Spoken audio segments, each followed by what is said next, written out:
SnowRunner Season 14 Reap and Sow is now on the public test server. Here is everything you should know, including the arrival of horses.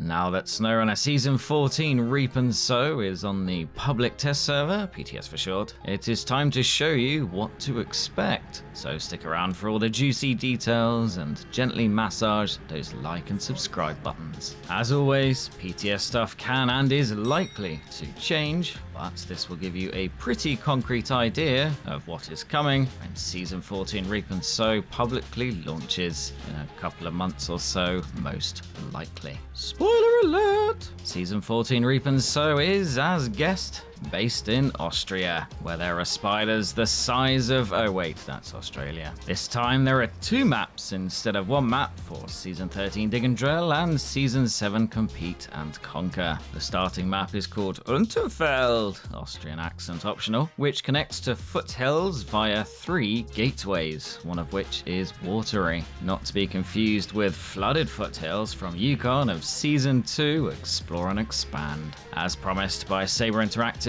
there are 4 new trucks, though technically 2 of those are a similar variant of one model. Known as the Earthroamer, SnowRunner includes the SX and LTI models. No longer will we be believing the No More Scouts thing, as both camper vans are Scouts. In fact, the LTI version I will talk about first is missing the autonomous winch, instead getting a heavy variant. Mistake or on purpose? We shall see, but it does currently limit its usefulness as a scout. The Earthroamer LTI currently has switchable AWD and diff lock. 4 gearboxes, including the off-road SnowRunner variant, 3 Het 8V engines, raised suspension, 43 and 46-inch tyres, and 2 snorkels. For frame add-ons, expect a solar panel, radar, and light and heavy trailer hitches, a feature seen on the chunky Burlak 6x6. Do not expect much customization, as the LTI seems to be limited in that area, apart from a chunky front bumper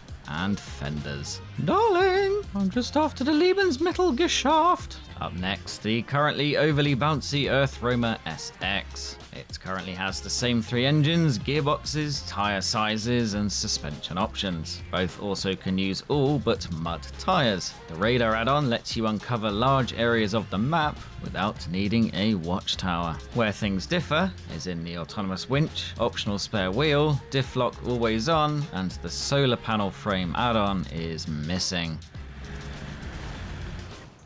Though many assumed the tractor in the teaser screenshot was the Claas Xerion 5000, the reality is that neither new tractor is from Claas. Instead, we have the Futom 7290RA and the Encatra 1160. The Futom appears to be a John Deere, partly because of the counterweight add-ons. The Encatra 1160, meanwhile, is a nimble steed that can haul trailers and operate farm machinery. With some jewelly tyres, it is pretty impressive off-road too, while its lovely turning circle lets you go up and down fields without wanting to take a long walk off a short pier. Expect a more in-depth video of both coming soon, maybe even a massive tractor showdown, but at the very least I will explain all about the Season 14 tractors. What I will say now is that it is weird the Futom 7290RA description mentions an articulated cabin like the Aramatsu Forester, but does not actually have one. Another thing to note is the addition of crumbling rocks first introduced in Season 13 Dig and Drill, except now this scary terrain detail can be found in numerous places, usually right next to a perilously thin road beside a scary drop.